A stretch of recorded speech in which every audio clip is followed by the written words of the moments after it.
in Jesus is everything to me. He's the fairest of 10,000 to my soul. The lily of the valley, in Him alone I see. All I need to cleanse and make me fully whole. In sorrow He's my comfort, in trouble He's my stay. He tells me every care on Him to roll. He's the lily of the valley, the bright and morning star. He's the fairest of 10,000 to my soul.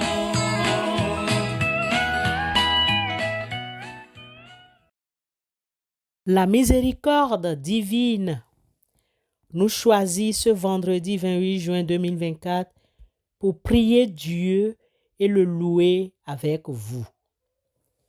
Recevez nos salutations fraternelles et bienvenue à vous tous.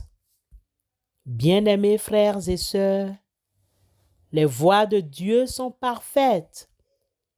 La parole de l'Éternel est éprouvée. Il est un bouclier pour tous ceux qui se confient en lui. Car qui est Dieu si ce n'est l'Éternel?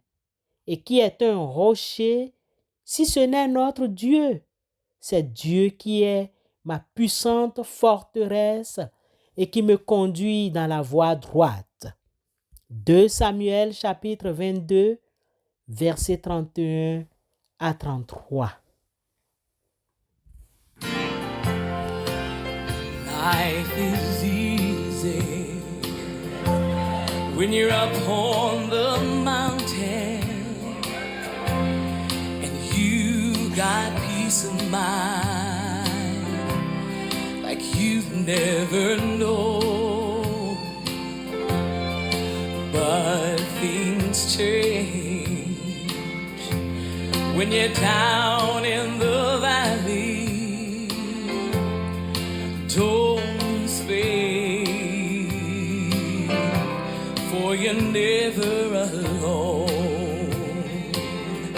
For the God on the mountain is still God in the valley. When things go wrong, He'll make them right.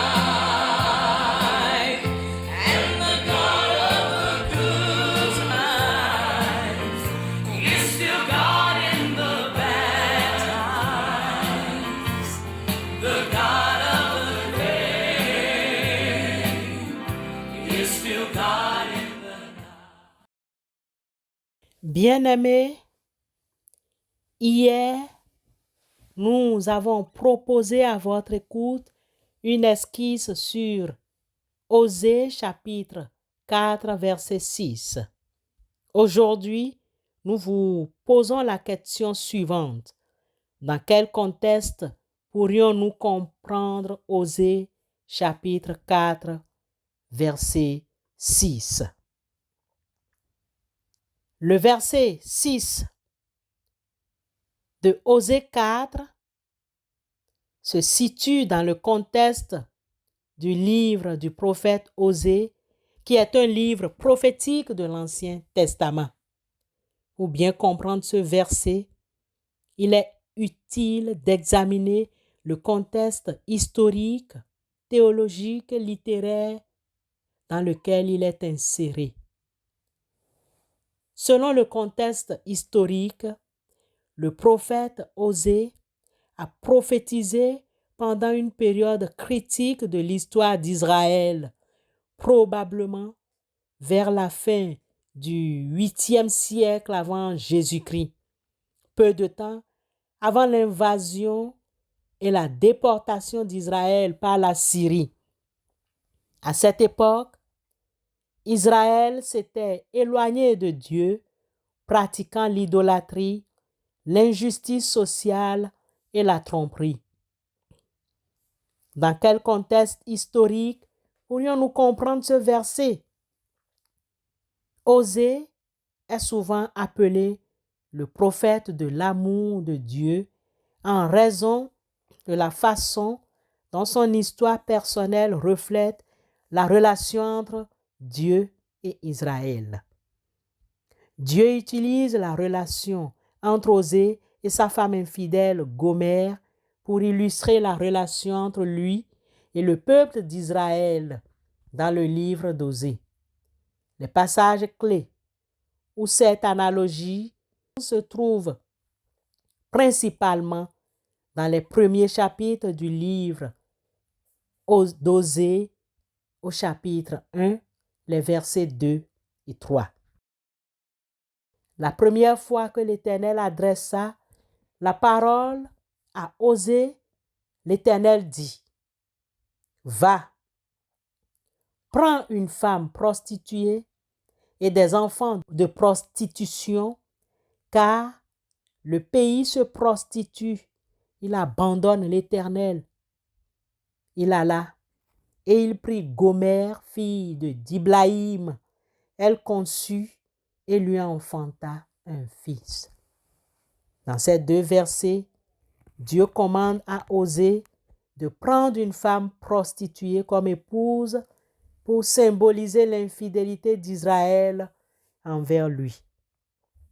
Gomère représente Israël qui s'est prostitué spirituellement en adorant d'autres dieux. Cette situation déplut à l'Éternel, car notre Dieu est un Dieu jaloux. Car l'Éternel, ton Dieu, est un Dieu jaloux au milieu de toi. La colère de l'Éternel, ton Dieu, s'enflammerait contre toi et il t'exterminerait de dessus de la terre. Deutéronome chapitre 6, verset 15. Les avertissements et les jugements prononcés par Osée visent à appeler Israël à la repentance et à la réconciliation avec Dieu. Dans quel contexte littéraire devons-nous comprendre Osée? Le verset précis de Osée 4, 6 dit « Mon peuple est détruit par manque de connaissance, puisque tu as rejeté la connaissance, moi aussi, je te rejetterai et tu seras dépouillé de mon sacerdoce. Puisque tu as oublié la loi de ton Dieu, moi aussi j'oublierai tes enfants. » Ce verset fait partie d'une réprimande de Dieu contre le peuple d'Israël. Il met en lumière deux aspects cruciaux. Le premier aspect est le manque de connaissance. Le peuple d'Israël est blâmé pour son ignorance de la loi de Dieu et de ses commandements. Ce n'est pas simplement une ignorance passive, mais plutôt un rejet actif de la connaissance de Dieu et de sa volonté. Ce manque de connaissance conduit à des comportements injustes et à une distance croissante de Dieu. Le deuxième aspect, les conséquences du rejet de la connaissance. Dieu avertit qu'en rejetant la connaissance de lui-même et de ses lois, le peuple s'expose à des conséquences graves. Cela inclut le rejet de son sacerdoce et la perte de sa faveur protectrice. Les enfants d'Israël souffriront également des conséquences de cette ignorance et de cette désobéissance. Bien-aimés, bien que ce verset soit situé dans un contexte historique spécifique, il a des implications profondes pour les croyants d'aujourd'hui. Il nous rappelle l'importance cruciale de connaître la parole de Dieu et de vivre selon ses enseignements. Il met en garde contre les dangers de l'ignorance spirituelle et de l'indifférence envers les vérités bibliques. Il nous encourage à rechercher activement la connaissance de Dieu à travers la lecture de la Bible, la prière et l'étude biblique. Il nous exhorte à vivre en accord avec la volonté de Dieu pour éviter les conséquences de notre propre désobéissance et de notre éloignement de lui. En conclusion, Osée chapitre 4 verset 6 nous rappelle que notre relation avec Dieu dépend de notre connaissance et de notre obéissance à sa parole. C'est un rappel à la repentance, à la recherche de Dieu et à une vie de fidélité envers lui. Amen.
Seigneur Dieu Tout-Puissant, nous venons humblement vers toi, cherchant ta sagesse et ta compréhension.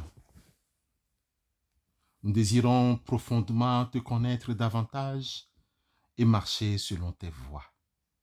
Comme il est écrit dans le livre des Proverbes au chapitre 2, les versets 3 à 5, si tu appelles la sagesse et si tu élèves ta voix vers l'intelligence, si tu la cherches avec l'argent, si tu la poursuis comme un trésor, alors tu comprendras la crainte de l'Éternel et tu trouveras la connaissance de Dieu. Seigneur, nous élevons nos voix vers toi, suppliant pour ta sagesse et ton intelligence. Oh Seigneur, nous t'en prions, aide-nous à chercher ta connaissance avec la même ardeur et dévotion que nous utilisons pour chercher un trésor précieux. Père éternel, nous nous rappelons ta promesse dans Jérémie 29, le verset 13, qui nous dit « Vous me chercherez et vous me trouverez si vous me cherchez de tout votre cœur. » Seigneur, nous te cherchons de tout notre cœur. Seigneur, révèle-toi à nous de manière puissante et intime. Aide-nous à comprendre ta volonté et à te connaître profondément. Seigneur, nous te prions comme Paul l'a fait avec les Éphésiens, en son chapitre 1, le verset 17, afin que le Dieu de notre Seigneur Jésus-Christ, le Père de gloire, vous donne un esprit de sagesse et de révélation dans sa connaissance. Nous demandons, Seigneur, que tu nous donnes un esprit de sagesse et de révélation pour mieux, Père éternel, te connaître. Ouvre les yeux de notre cœur pour que nous puissions voir les merveilles de ta loi et les richesses de ta grâce. Dieu de miséricorde, nous reconnaissons que sans toi, ta guidance, nous ne pouvons rien faire.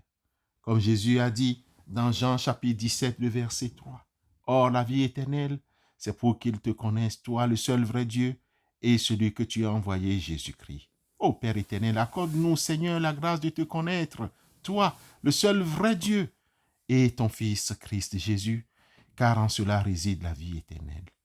Nous nous souvenons aussi des paroles des Proverbes au chapitre 9, le verset 10, qui nous rappelle que le commencement de la sagesse, c'est la crainte de l'Éternel, et la science des saints, c'est l'intelligence. Aide-nous à vivre dans la crainte de l'Éternel, qui est le début de toute sagesse. Que notre connaissance de toi grandisse chaque jour, nous transformant à ton image et nous conduisant à vivre des vies saintes et agréables à tes yeux. Seigneur, nous te remercions pour la parole qui est une lampe à nos pieds et une lumière sur notre chemin. Comme il est écrit dans le psaume 119, le verset 105, ta parole est une lampe à mes pieds et une lumière sur mes sentiers. Ô Seigneur, guide-nous chaque jour par ta parole. Seigneur, illumine notre chemin par ta direction, celle du Saint-Esprit. Nous te prions au nom et pour l'amour de ton Fils Jésus-Christ, notre Seigneur et Sauveur. Ô éternel Dieu, exauce-nous. Amen.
Recevons la bénédiction de la part de notre Dieu.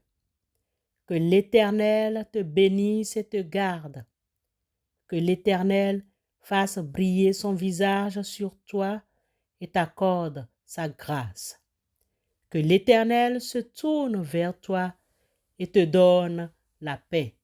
Nombre, chapitre 6, versets 24 à 26. Amen. Bon début de week-end dans la paix du Christ.